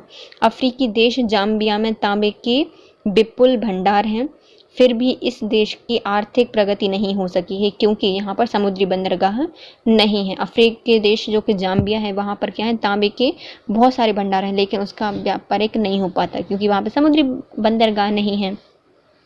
जापान लगभग आत्मनिर्भर है, किसके कारण, तो आत्मनिर्भर है अपने तांबे के लिए। विश्व में स्वर्ण उत्पादक का सही क्रम बताइए, तो सबसे ज़्यादा सोना कहाँ पर उत्पादित किया जाता है, चीन में, फिर ऑस्ट्रेलिया में और रूस और अमेरिका में। चीन, ऑस्ट्रेलिया, रूस और अमेरिका में चीन सोने का सबसे ज़्यादा उत्पादन किया जाता है। ऑस्ट्रेलिया में स्थित कालगुड़ी विख्यात है, तो स्वर्ण उत्पादन के लिए कालगुड़ी को जाना जाता है। कालगुड़ी ये कूलगार्डी ऑस्ट्रेलिया में किसके लिए जानी जाती है, तो जो कूलगार्डी ऑस्ट्रेलिया के किस प्रांत में स्थित है, तो वेस्ट ऑस्ट्रेलिया में स्थित है। जोहान्सबर्ग स्वर्ण खनन के लिए जाना जाता है। वह देश जो भारत को सर्वाधिक स्वर्ण का निर्यात करता है, तो भारत सबसे ज़्यादा निर्यात करता है कहाँ से, स्विट्जरलैंड को। भारत में चांदी का सबसे बड़ा उत्पादक कौन है, तो चांदी का सबसे बड़ा उत्पादक है मेक्सिको। बॉक्साइट कच्ची धातु है और ये एल्यूमिनियम की, बॉक्साइट किसकी कच्ची धातु है, एल्यूमिनियम की। विश्व में चांदी का सबसे बड़ा उत्पादक है मेक्सिको। विश्व में सबसे ज़्यादा भारत को सबसे ज़्यादा सोना कौन निर्यात करता है, तो स्विट्जरलैंड करता है। जोहान्सबर्ग स्वर्ण के लिए जाना जाता है। कूलगार्डी ऑस्ट्रेलिया जो है गार्डी वो वेस्ट ऑस्ट्रेलिया में पाई जाती है, जो कूलगुडी है वो स्वर्ण उत्पादन के लिए जाना जाती है। सोना कहाँ पे होता है, चीन, ऑस्ट्रेलिया, रूस और अमेरिका में। जापान तांबे के लिए आत्मनिर्भर है। अब आती है विश्व में एल्यूमिनियम का सबसे बड़ा उत्पादक कौन है, तो एल्यूमिनियम का ऑक्साइड है बॉक्साइट, लेकिन उसका उत्पादन करता है चीन। टिन मिलता है कहाँ से, तो प्लासर निक्षेपों से हमें क्या मिलता है, टिन का उत्पादन मिलता है, तो प्लासर निक्षेपों से हमें टिन मिलता है। विश्व में टिन का अग्रणी उत्पादक देश कौन सा है, तो टिन का सबसे ज़्यादा उत्पादन करता है चीन। विश्व में 3 अग्रणी पेट्रोलियम उत्पादकों का सही क्रम बताना है, तो पेट्रोलियम सबसे ज़्यादा होता है सऊदी अरब में, फिर यूएसए में, फिर रूस में। विश्व में पेट्रोलियम का सबसे बड़ा उत्पादक कौन है, सऊदी अरब है। मध्य पूर्वी के प्रमुख तेल उत्पादक देशों का सही अवरोही क्रम बताना है, तो सबसे पहले आता है सऊदी अरब, उसके बाद है संयुक्त अरब अमीरात, ईरान, इराक, कुवैत। ये मध्य पूर्वी प्रमुख तेल उत्पादक देश हैं। अब आता है सही कथन बताइए। मध्य पूर्व में संसार में पेट्रोल के लगभग 60% भंडार पाए जाते हैं। अलास्का में टेक्सास के समतुल्य पेट्रोलियम भंडार प्रमाणित हैं। संयुक्त राज्य अमेरिका पेट्रोलियम का मुख्य उत्पादक और मुख्य आयातक दोनों ही है। दक्षिण पूर्वी एशिया का सबसे बड़ा खनिज तेल का उत्पादन कौन करता है? तो दक्षिण पूर्वी देश एशिया का सबसे ज़्यादा खनिज तेल का उत्पादन करता है इंडोनेशिया। विश्व का सबसे बड़ा प्रमाणित तेल भंडार कहाँ पर है? तो वेनेजुएला में सबसे बड़ा प्रमाणित तेल भंडार है। वह देश जो गैसोल और उसके बड़ा उत्पादक और उपभोग है, तो गैसोल का सबसे बड़ा उत्पादक और सबसे बड़ा उपभोग कौन करता है? तो संयुक्त राज्य अमेरिका करता है। तेल की वैश्विक कीमत के संदर्भ में ब्रेंट कच्चे तेल का समाचारों में प्रायः उल्लेख आता है। इस पदों का अभिप्राय क्या है? तो यह कच्चे तेल का एक प्रमुख वर्गीकरण है। यह उत्तरी सागर से प्राप्त किया जाता है। वेल्ट कच्चा तेल कहाँ पाया जाता है? उत्तरी सागर में पाया जाता है। 2009 में पूर्वार्ध में पीस पाइप लाइन नामक व्यापारिक समझौता हुआ है। तो ये किसके बीच में हुआ है? ईरान और पाकिस्तान के बीच में पीस पाइपलाइन का व्यापारिक समझौता हुआ है। वह देश जिसने 1857 में खनिज तेल आर्थिक स्तर पर निकाला था, तो वो क्या था? तो रोमानिया था। आर्थिक स्तर पर निकाला गया था रोमानिया से 1857 में। तेल या जैव ईंधन बनाया जा सकता है। तो जैव ईंधन किससे बनाया जाता है? गन्ना, मक्का, सोयाबीन, रैपसीड और जेट्रोपा से बनता है। तो जैव ईंधन किससे मिलता है? तो गन्ना, मक्का, सोयाबीन, रैपसीड और जेट्रोपा से मिलता है। अब आता है नेक्स्ट टॉपिक, यूरेनियम। विश्व में सबसे ज़्यादा यूरेनियम का अग्रणी उत्पादक कौन है? तो यूरेनियम का सबसे ज़्यादा अग्रणी उत्पादक है तो है कजाकिस्तान। वह देश जो यूरेनियम का मुख्य उत्पादक है, तो सबसे ज़्यादा उत्पादन करता है कनाडा, लेकिन अग्रणी उत्पादक है कजाकिस्तान। विश्व में सबसे ज़्यादा अग्रणी खनिज उत्पादक देश कौन सा है? तो यूरेनियम का उत्पादन करता है कजाकिस्तान। यूरेनियम के सबसे ज़्यादा भंडार कहाँ पाए जाते हैं? तो यूरेनियम के सबसे ज़्यादा भंडार पाए जाते हैं ऑस्ट्रेलिया में। विश्व में यूरेनियम का बृहत्तम भंडार है ऑस्ट्रेलिया में। यूरेनियम सिटी स्थापित करने का श्रेय किसे दिया जाता है या फिर कहाँ पर है? तो यूरेनियम सिटी स्थापित करने का श्रेय जाता है कनाडा को। वह खनिज जिसमें रेडियम प्राप्त होता है, तो वो है पिच ब्लेंड से हमें रेडियम प्राप्त होता है। वह देश जो बहुत महत्वपूर्ण यूरेनियम अयस्क निक्षेपण के लिए जाना जाता है, तो कनाडा यूरेनियम अयस्क निक्षेपण के लिए जाना जाता है। अब आता है खनिज और उनका विविध। प्राकृतिक कपूर प्राप्त होता है, तो हमें जो प्राकृतिक कपूर होता है वो चीन और जापान के एक देशज पेड़ से हमें प्राप्त होता है। प्राकृतिक कपूर हमें कहाँ से मिलता है? चीन और जापान के एक देशज पेड़ से मिलता है। वह खनिज सूची जो आलोह धातुओं को दर्शाती है, जिसमें लोहा नहीं होता, और आलोह धातुओं को दर्शाती है, वो है निकिल, जस्ता, तांबा और एल्यूमिनियम। अब आते हैं खनिज सूची 1 में दिए गए हैं और सूची 2 में क्या दिया गया है? उत्पादक क्षेत्र। कौन सा खनिज कहाँ से उत्पादित किया जाता है? पहला आता है कोयला। ये काला गंडा बेसिन से प्राप्त किया जाता है। कोयला कहाँ से किया जाता है? काला गंडा बेसिन से प्राप्त किया जाता है। सोना, ये हाई बेल्ट से प्राप्त किए जाते हैं। लोह अयस्क क्रिबोई रांग से प्राप्त किया जाता है। लोह अयस्क क्रिबोई रांग से प्राप्त किया जाता है। खनिज तेल सान जवाकुइन घाटी से प्राप्त किया जाता है। खनिज तेल हमें सान जवाकुइन घाटी से प्राप्त किया जाता है। तांबा एरिजोना से प्राप्त होता है। देखिए, तांबा मतलब लोहे का उत्पादन कहाँ से किया जाता है? कारागंडा बेसिन से किया जाता है। सोने का हाई बेल्ट से किया जाता है। लोह अयस्क क्रिबोई रांग से किया जाता है और खनिज तेल सान जोवाक्विन घाटी से और तांबा एरिजोना से प्राप्त किया जाता है। अब आती है सूची 1 और सूची 2, खनिज और उसके प्रमुख उत्पादक। खनिज तेल हमें वेनेजुएला से मिलता है। तांबा जाम्बिया से। मैग्नीज हमें गेवन से मिलती है और बॉक्साइट गुआना से मिलता है। गुआना से बॉक्साइट, मैग्नीज गैवन से, तांबा जाम्बिया से और खनिज तेल हमें वेनेजुएला से प्राप्त होता है। अब आती है डॉन बॉस बेसिन, ये से कोयला प्राप्त होता है। डॉन बॉस बेसिन से हमें क्या मिलता है? कोयला मिलता है। मेसाबी से लौह अयस्क मिलता है। मेसाबी से हमें लौह अयस्क मिलता है। मूसुल से हमें खनिज तेल प्राप्त होते हैं और ट्रांसवाल से हमें सोना प्राप्त होता है। मूसुल से हमें खनिज तेल मिलता है और ट्रांसवाल से हमें क्या मिलता है? सोना मिलता है। लौह अयस्क और उनके देश, तो लौह अयस्क मेसाबी से प्राप्त होता है। खनिज तेल हमें बाकू से प्राप्त होता है और वेनेजुएला से प्राप्त होता है। तांबा हमें बिखम से प्राप्त होता है, बिखम। और यूरेनियम हमें प्राप्त होता है पोर्ट रेडियम से। यूरेनियम हमें कहाँ से मिलता है? पोर्ट रेडियम से प्राप्त होता है। बाकू की प्रसिद्धि है पेट्रोलियम के लिए। बाकू किसके लिए जाना जाता है? पेट्रोलियम के लिए जाना जाता है। अंतर्राष्ट्रीय स्तर पर मेसाबी रेंज जिस उत्पादन के लिए जाना जाता है वो क्या है? लौह अयस्क। मेसाबी रेंज हमें किसके लिए जानी जाती है? लौह अयस्क के लिए जाना जाता है। क्षेत्र और उनके खनिज, कैम्बले, ये यहाँ पर हीरा प्राप्त होता है। कैम्बले से हमें क्या मिलता है? हीरा मिलता है। बिलवाट्सरैंड, बिलवाट्सरैंड से हमें सोना प्राप्त होता है। बिलवाट्सरैंड से हमें सोना प्राप्त होता है। कटांगा, यहाँ से तांबा प्राप्त होता है कटांगा से। और सार से हमें कोयला प्राप्त होता है। देखो, कैम्बरले से हमें हीरा, विटवाट्सरैंड से सोना, कटांगा से तांबा और सार से हमें कोयला प्राप्त होता है। संसार में टाइटेनियम का अग्रणीय उत्पादक कौन है? तो टाइटेनियम में सबसे ज़्यादा अग्रणीय है चीन।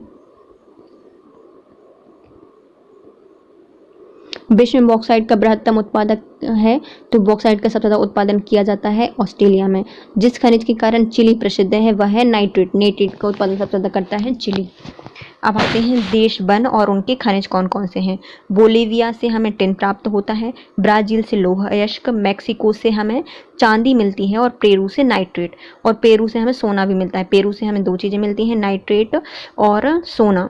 और नाइट्रेट हमें चिली से भी मिलती है। बोलिविया से हमें टिन मिलता है, ब्राज़ील से लौह अयस्क और मैक्सिको से हमें चांदी प्राप्त होती है। हीरे का सबसे बड़ा उत्पादक देश कौन है? तो हीरे का सबसे ज़्यादा उत्पादन करता है रूस। ऊर्जा के वाणिज्य स्रोत में विशुद्धतः सम्मिलित हैं, तो जो ऊर्जा के वाणिज्य स्रोत में विशुद्धतः सम्मिलित किया जाता है कोयला, तेल, गैस, जल विद्युत और यूरेनियम। सबसे पहले कोयला, तेल, गैस, जल विद्युत और यूरेनियम। अफ्रीका में अधिकतम तांबा उत्पादक देश कौन सा है? सबसे ज़्यादा तांबा कहाँ पे होता है? DR कांगो में। अब आते हैं नगर और उनके प्रमुख उद्योग। हैमिल्टन कहाँ पर स्थित है? तो हैमिल्टन लौह अयस्क केंद्र है और ये पाया जाता है कनाडा में। बर्किंघम, ये यूनाइटेड किंगडम में पाया जाता है।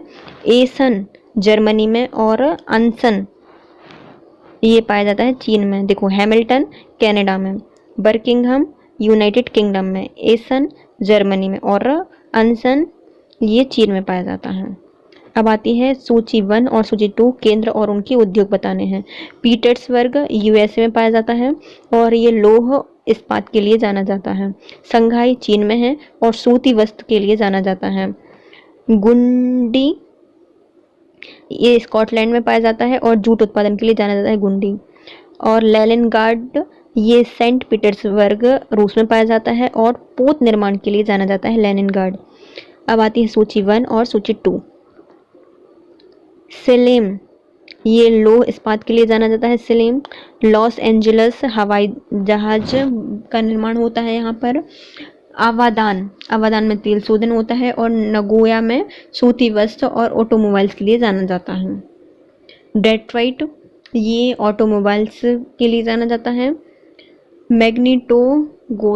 मैग्नीटोगोर्स ये लोहा और इस्पात के लिए जाना जाता है। जोहान्सबर्ग सोना खनन के लिए जाना जाता है और बर्किंघम लोह और इस्पात के लिए जाना जाता है। देखिए, हैमिल्टन लौह इस्पात केंद्र है और ये कनाडा में पाया जाता है। Buckingham United kingdom. एसन तो ये जर्मनी में पाया जाता है और अनसन ये चीन में पाया जाता है। अब आता है पीटर्सबर्ग USA में है और लौह और इस्पात के लिए जाना जाता है। संघाई चीन में है और सूती वस्त्र के लिए जाना जाता है। गुंडी स्कॉटलैंड में है और जूट उद्योग के लिए जाना जाता है। और लेनिनग्राड ये सेंट पीटर्सबर्ग रूस में है और पोत निर्माण के लिए जाना जाता है। सेलेम ये लौह इस्पात के लिए जाना जाता है। लॉस एंजल्स हवाई जहाज के लिए जाना जाता है। आवादान ये तेल शोधन के लिए जाना जाता है और नगोया ये सूती वस्त्र और ऑटोमोबाइल्स के लिए जाना जाता है। अब आता है डेट्रॉइट ये ऑटोमोबाइल्स के लिए जाना जाता है। मैग्नीटोगोर्स ये लोहा और इस्पात के लिए जाना जाता है। जोहान्सबर्ग सोना और खनन के लिए जाना जाता है। बर्किंघम लोहा और इस्पात के लिए जाना जाता है। अब आते हैं नगर और उनके उद्योग। ओसाका वस्त्र उद्योग के लिए जाना जाता है। याकोहामा पोत निर्माण के लिए जाना जाता है। ह्यूस्टन ये तेल और प्राकृतिक गैस के लिए जाना जाता है। अनसन ये लौह और इस्पात के लिए जाना जाता है। और हवाना सिगार के लिए जाना जाता है। ओसाका वस्त्र उद्योग के लिए, याकोहामा पोत निर्माण के लिए, ह्यूस्टन तेल और प्राकृतिक गैस के लिए जाना जाता है, अनसन लौह और इस्पात के लिए जाना जाता है, और हवाना सिगार के लिए जाना जाता है। चेल्याविस्क सूची। चेल्याविस्क धातु और सैन्य मशीनरी की जाना जाता है। चेल्याविस्क से हमें धातु और सैन्य और मशीनरी प्राप्त होती है। मिलान से रेशमी वस्त्र का उत्पादन किया जाता है। डेट्रॉइट ऑटोमोबाइल्स के लिए जाना जाता है। मॉस्को ये धातु रसायन और मशीनरी के लिए जाना जाता है। चेल्याविस्क ये धातु और सैन्य मशीनरी के लिए जाना जाता है। चेल्याविस्क। मिलान हमें रेशमी वस्त्र प्राप्त होते हैं मिलान से। डेट्रॉइट हमें ऑटोमोबाइल्स प्राप्त होता है।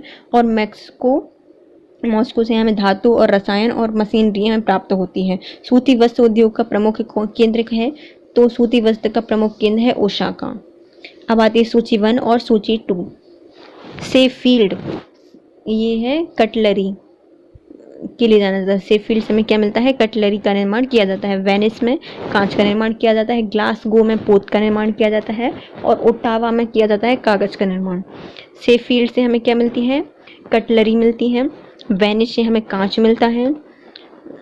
ग्लासगो से हमें पोत का निर्माण होता है। और ओटावा से क्या होता है? कांच का निर्माण, कागज का निर्माण किया जाता है। अब आते हैं पोत निर्माण केंद्र और उनके राज्य। यूएस में ह्यूस्टन इसको टेक्सास में स्थित है।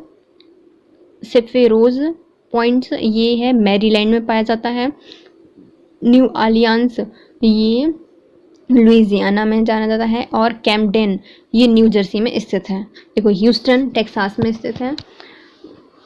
सेफेरोज पॉइंट ये मैरीलैंड में पाया जाता है। न्यू ऑरलियंस ये लुइसियाना में पाया जाता है। और कैम्पडेन ये न्यू जर्सी में स्थित है। कोयला क्षेत्र और उनकी अवस्थिति। कुजवास हमें रूस में प्राप्त होता है। कहाँ पर स्थित है कुजवास? ये रूस में स्थित है। रेड बेसिन चीन में स्थित है। विस्टल ये यूनाइटेड किंगडम में है। और न्यू साउथ वेल्स ये ऑस्ट्रेलिया में स्थित है। देखिए कुजवास कहाँ पर है? रूस में है। रेड बेसिन चीन में है। विस्टल यूनाइटेड किंगडम में है। और न्यू साउथ वेल्स ये ऑस्ट्रेलिया में है। अब आते हैं औद्योगिक क्षेत्र और उनके देश। औद्योगिक क्षेत्र और उनके देश। किनकी ये जापान में स्थित है। किनकी कहाँ पर है? जापान में है। कैंटन ये चीन में है। लोरेन ये फ्रांस में है। और बेलो होरिज़ोंटली ये कहाँ पे है? ब्राज़ील में है। देखिए कैंट की जापान में है। कैंटन चीन में है। लोरेन फ्रांस में है। और बेलो होरिज़ोंटली ये कहाँ पे है? ब्राज़ील में है।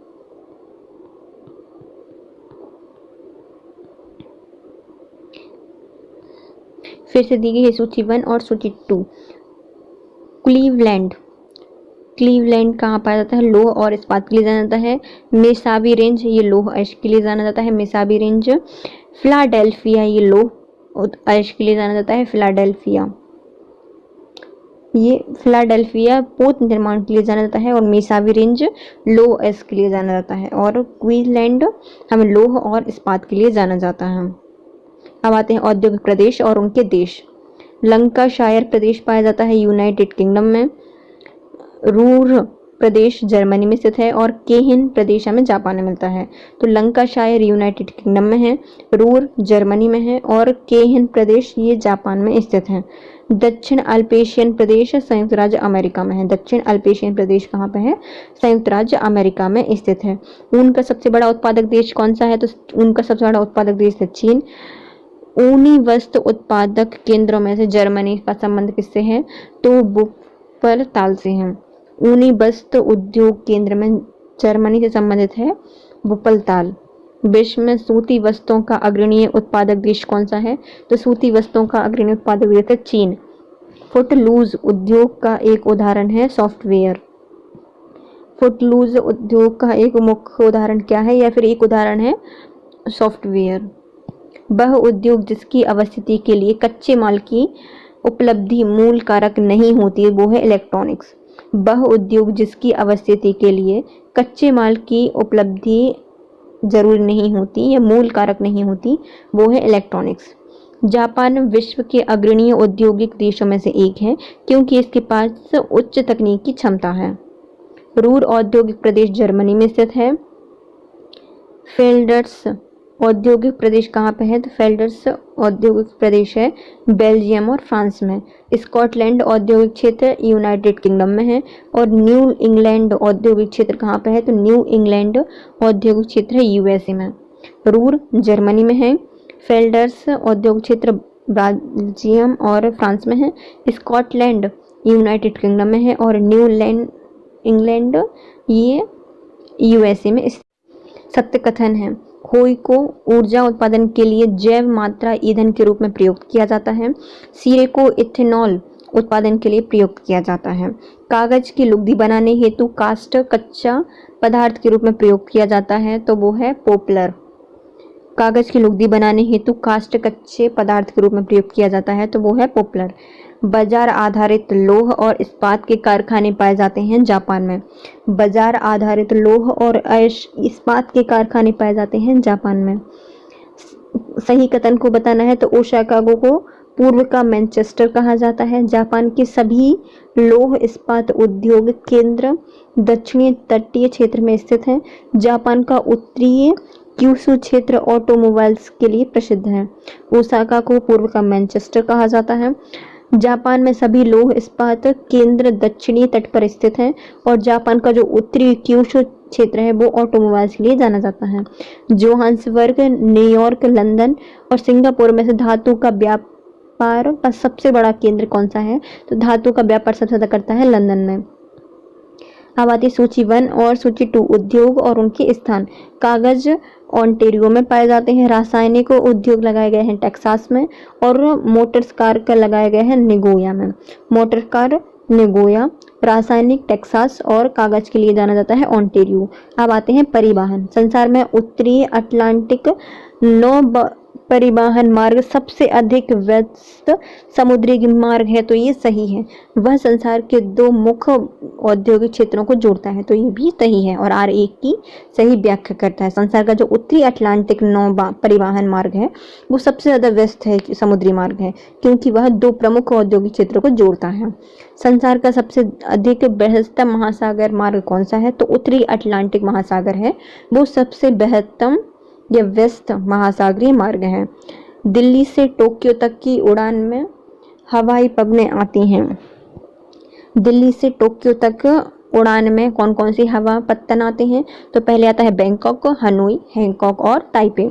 यदि हमें दिल्ली से टोक्यो जाना है तो पहले हम बैंकॉक जाएंगे, मतलब बैंकॉक में एक हवाई पत्तन पड़ेगा, हनोई में पड़ेगा, हांगकांग में पड़ेगा और ताइपे में पड़ेगा। अब आता है पार्थ से लंदन तक का लघुत्तम वायुमार्ग कौन सा है, तो हमें पार्थ से यदि लंदन जाना है तो पार्थ मुंबई, रोम और लंदन पहुंच जाएंगे। लुफ्थांसा विमान सेवा जो है वो कहाँ की है, तो लुफ्थांसा जो विमान सेवा है वो जर्मनी की है। अब आते हैं रेल मार्ग और उनके शहर कौन कौन से हैं। यूरोपीय पार महाद्वीपीय रेल, यूरोपीय पार महाद्वीपीय रेल कहाँ पे है, पेरिस से बासला को ज्वाइन करती है। पार एंडीज रेल कौन कौन सी है, बार्प रेजो से ब्यूनस आयर्स तक जोड़ती है। पार साइबेरिया रेल कहाँ से जोड़ती है, तो पार Siberia rail Saint Petersburg Leningrad से व्लादिवोस्तोक तक जोड़ती है।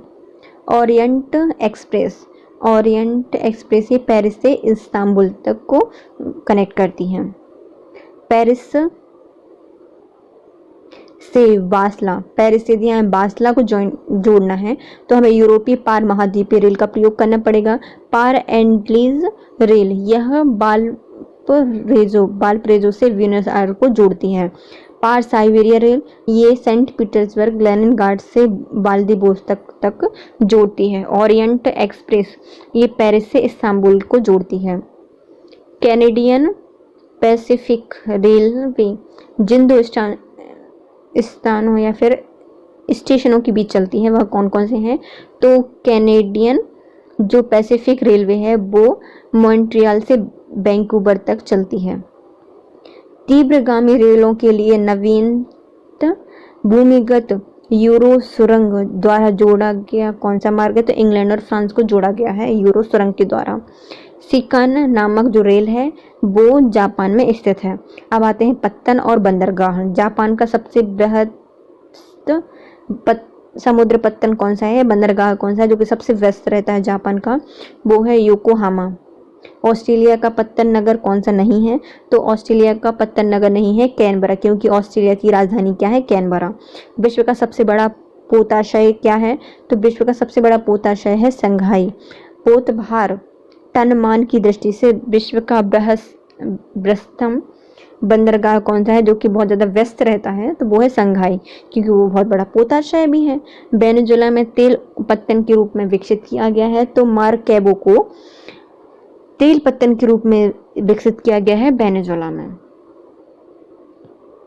और योकोहामा क्या है? तो योकोहामा आज जापान का एक व्यस्त समुद्र पत्तन है। ऑस्ट्रेलिया में कैनबरा राजधानी है उसकी।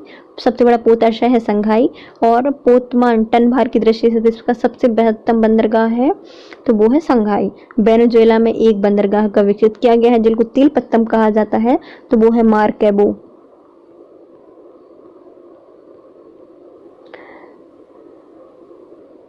एलेक्जेंड्रिया समुद्र पत्तन कहाँ पर स्थित है? तो एलेक्जेंड्रिया समुद्र पत्तन मिस्र में स्थित है। पोर्ट डायमंड कहाँ पर स्थित है? तो पोर्ट डायमंड दक्षिण अफ्रीका में स्थित है। वह बंदरगाह जिसे विश्व में कॉफी बंदरगाह के नाम से जाना जाता है, तो कॉफी बंदरगाह के नाम से जाना जाता है सेंटोस बंदरगाह को। विश्व का सबसे बड़ा जहाज निर्माता देश कौन सा है? तो विश्व का सबसे बड़ा जहाज निर्माता देश है चीन। ग्वादर पत्तन कहाँ पर स्थित है? तो ग्वादर पोर्ट है पाकिस्तान में। अब आते हैं बंदरगाह और उनके देश। रॉटरडम नीदरलैंड में स्थित है। इगारका ये रूस में स्थित है। मांटेवीडियो ये उरुग्वे में स्थित है। और जकार्ता इंडोनेशिया में है। देखो रॉटरडम नीदरलैंड में स्थित है। इगारका रूस में स्थित है। इगारका रूस में स्थित है। मांटेवीडियो ये उरुग्वे में स्थित है। और जकार्ता इंडोनेशिया में स्थित है। अब आते हैं मानचित्रण। समदाब रेखियों को दर्शाने वाली दैनिक मौसम मानचित्र उदाहरण है। तो सममान रेखा मानचित्र का आइसोगेनिक रेखा क्या होती है? तो आइसोगोनिक जो रेखा होती हैं, आइसोगोनिक रेखाएं होती हैं, वो समचुंबकीय झुकाव वाली रेखाओं को प्रदर्शित करता है। जल के अंदर समान गहराई की बिंदुओं को मिलाने वाली रेखाओं को क्या कहा जाता है? तो जल के अंदर समान गहराई की बिंदुओं को मिलाने वाली रेखाओं को कहा जाता है आइसोबाथ रेखा। उच्चावच दिखाने वाली सही तरीका क्या है? तो उच्चावच दिखाने का सही तरीका है समोच्च रेखा द्वारा। समोच्च रेखा को दर्शाया जाता है। देखिए समदाब को दर्शाता है तो समान रेखा मानचित्र के द्वारा। आइसोगोनिक से समचुंबकीय झुकाव वाली रेखा को देख सकते हैं। जल के अंदर समान गहराई में खींची गई रेखाओं को ले जाना जाता है आइसोबाथ से। और उच्चावच दिखने के लिए सबसे सही तरीका है समोच्च रेखा द्वारा। अब आता है विविध।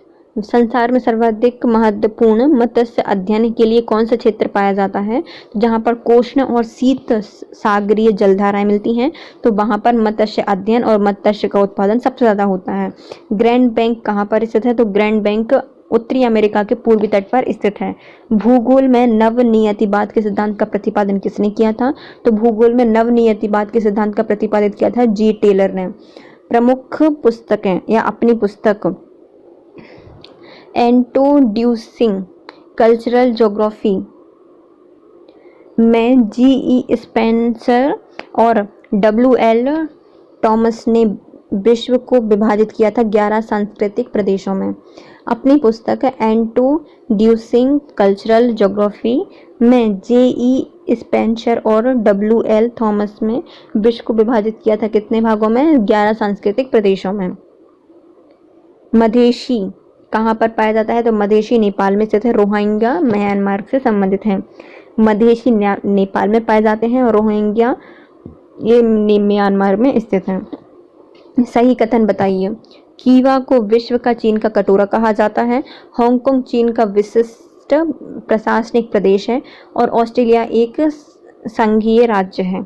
देखो, क्यूबा को क्या कहा जाता है? चीनी का कटोरा कहा जाता है। हांगकांग का विशिष्ट प्रशासनिक प्रदेश, चीन का हांगकांग एक विशिष्ट प्रशासनिक प्रदेश है। ऑस्ट्रेलिया क्या है? एक संघीय राज्य है। समान वर्षा वाले क्षेत्र को जोड़ने वाली रेखा को क्या कहा जाता है? उसको आइसोहाइट कहा जाता है।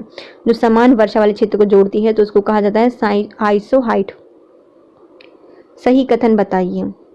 भौमिक मील की दूरी समुद्री मील से कम होती है। जो भौमिक मील होती है उसकी दूरी समुद्री मील से कम होती है। अब आती है सूची 1 और सूची 2। अर्जेंटीना में जो मतलब घास पाई जाती है उसको कहा जाता है पंपास। कनाडा में मनीटोबा, मोरक्को में एटलस पर्वत पाया जाता है और दक्षिण अफ्रीका में क्या है? कैम्बले है। अर्जेंटीना में पंपास पाए जाते हैं, कनाडा में मैनीटोबा है, मोरक्को में एटलस पर्वत है और दक्षिण अफ्रीका में क्या है? कैम्बले पर्वत है। कैम्बले खदानें पाई जाती हैं। अब आता है ध्रुव तारा उत्तरी दिशा में पाया जाता है। पृथ्वी गुरुत्वाकर्षण पृथ्वी से संबंधित है। ग्रीनलैंड आर्कटिक महासागर में स्थित है और विस्फोट ये ध्वनि उत्पन्न करते हैं। भौगोलिक स्वरूप और उनके देश। ग्रेट विक्टोरिया मरुस्थल ये ऑस्ट्रेलिया में पाया जाता है। ग्रेट विक्टोरिया मरुस्थल कहाँ पाया जाता है? ऑस्ट्रेलिया में पाया जाता है। ग्रैंड कैनियन, जो ग्रैंड कैनियन है वो संयुक्त राज्य अमेरिका में पाया जाता है। लेक विनिपेग ये कनाडा में स्थित है। दक्षिणी अल्पास ये न्यूजीलैंड में स्थित है। दक्षिणी अल्पास न्यूजीलैंड में है। लेक विनिपेग कनाडा में है। ग्रेट कैनियन संयुक्त राज्य अमेरिका में है और ग्रेट विक्टोरिया मरुस्थल ऑस्ट्रेलिया में स्थित है। विश्व का पहला परमाणु बिजली घर कहाँ पे स्थापित किया गया था? तो विश्व में सबसे पहला परमाणु बिजली घर स्थापित किया गया था अमेरिका में। अब आता है सही सम्मिलित बताना है। तो साइकन रेल सुरंग जापान में स्थित है। पेट्रोनास टावर्स मलेशिया में स्थित है। पेट्रोनास टावर मलेशिया में है। अल्पेशियन पथ ये संयुक्त राज्य अमेरिका में है और रोगन बांध हमें तजाकिस्तान से मिलता है। सीकन बांध या साइकन बांध जापान में है। पेट्रोनास मलेशिया में है। अल्पेशियन पथ ये हमें संयुक्त राज्य अमेरिका में मिलते हैं। रोगन बांध हमें मिलता है तजाकिस्तान में। बरमुंडा त्रिभुज या ट्राइंगल हमें पश्चिमी उत्तरी अटलांटिक महासागर में मिलता है। बरमुडा ट्राइंगल कहाँ पे है? पश्चिमी उत्तरी अक्षांशीय महासागर में स्थित है। बरमुंडा त्रिकोण बृहद विस्तृत है। तो बरमुंडा दक्षिणी फ्लोरिडा और प्लूटोरिको में स्थित है। अब इसमें सही सम्मिलित बताना है। स्वर्णिम त्रिभुज या स्वर्णिम त्रिकोण कहाँ पर स्थित है? तो स्वर्णिम त्रिकोण स्थित है दक्षिण पूर्वी एशिया का अफीम उत्पादक क्षेत्र को क्या कहा जाता है? स्वर्णिम त्रिकोण कहा जाता है। बरमुंडा त्रिकोण यह उत्तरी अटलांटिक महासागर के पश्चिमी भाग का एक क्षेत्र है। बरमुंडा त्रिकोण। सुदूर पूर्व का चावल का कटोरा किसके कहा जाता है? सुदूर पूर्व का चावल का कटोरा कहा जाता है म्यांमार को। रेड बेसिन कहाँ पर है? तो रेड बेसिन चीन में स्थित है। देखिए, स्वर्णिम त्रिकोण क्या है? तो ये दक्षिण पूर्व एशियाई का जो अफीम उत्पादक क्षेत्र है उसको क्या कहा जाता है? स्वर्णिम त्रिकोण कहा जाता है। बरमुडा त्रिकोण ये दक्षिणी अटलांटिक महासागर में पश्चिमी भाग का एक क्षेत्र है। सुदूर पूर्व का चावल का कटोरा किसको कहा जाता है? तो म्यांमार को कहा जाता है और रेड बेसिन चीन में पाया जाता है। संयुक्त राज्य अमेरिका उपग्रह प्रक्षेपण केंद्र अवस्थित है। तो जो संयुक्त राज्य अमेरिका में जो उपग्रह प्रक्षेपण केंद्र है वो है कैप कैनेडी। वह देश जिसके उपग्रहों से अंटार्कटिका का विस्तृत और संपूर्ण मानचित्र बनाने में सहायता मिली थी वो है कनाडा का उपग्रह से। विश्व में मदिरा का बृहत्तम उत्पादक कौन है? तो मदिरा का सबसे ज्यादा उत्पादन करता है फ्रांस में। पेड़ की आयु का पता लगाया जा सकता है। तो पेड़ की आयु का पता लगाया जा सकता है उसके धड़ और जो उसके धड़ होते हैं उसके विलय की संख्या की गणना करके। कोपाक्वालापुलिन अवस्थित है। कोपाक्वालापुलिन कहाँ पर स्थित है? तो रियो डी जेनेरियो में स्थित है।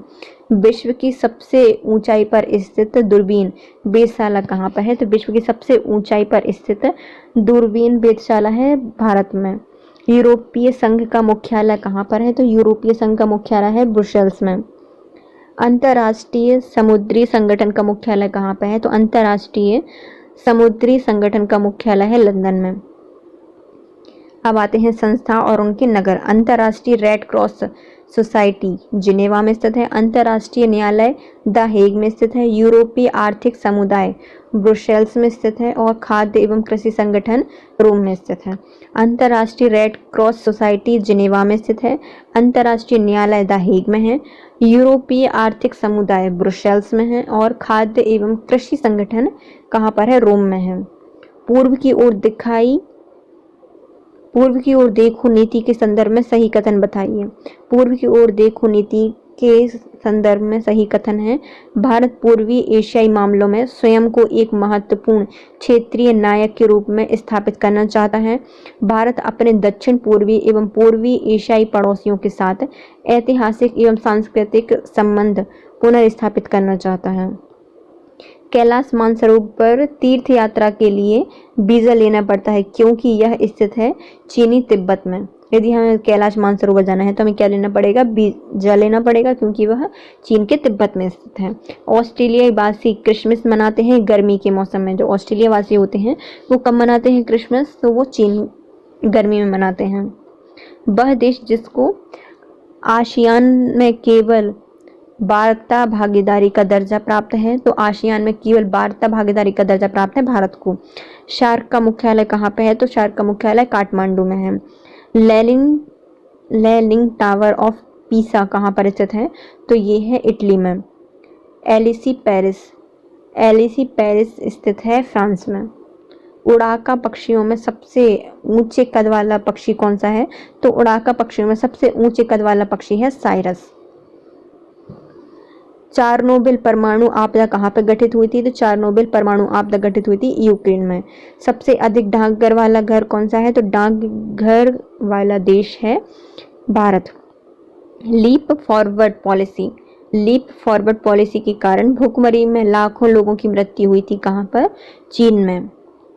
नाभिकीय शक्ति क्षमता की दृष्टि से मुख्य देशों का क्रम बताइए। तो नाभिकीय शक्ति क्षमता की दृष्टि से मुख्य देशों का क्रम है संयुक्त राज्य अमेरिका, फ्रांस, रूस और चीन। भारत में ऊर्जा उत्पादन की कुल प्रतिस्थापित क्षमता में और उनकी प्रतिशतांश 30 सितंबर 2017 के अनुसार आरोही क्रम में बतानी है। तो जल, प्राकृतिक गैस, नाभिकीय और डीजल। 40 कबीलों का देश किसे कहा जाता है? तो 40 कबीलों का देश कहा जाता है किर्गिस्तान को। एड्रियाटिक सागर की रानी के नाम से जाना जाता है तो बेनिश शहर को जाना जाता है। एड्रियाटिक शहर की रानी के नाम से जाना जाता है बेनिश प्रदेश को। Thank you so much guys. आज हमारी विश्व भूगोल घटना चक्र की सीरीज कंप्लीट होती है। Thank you so much. यदि आपको ये वीडियो बिल्कुल भी थोड़ा सा भी यूजफुल लगा है तो प्लीज़ वीडियो को लाइक कीजिए, कमेंट कीजिए, शेयर और सब्सक्राइब कीजिए। Thank you so much. Have a nice day.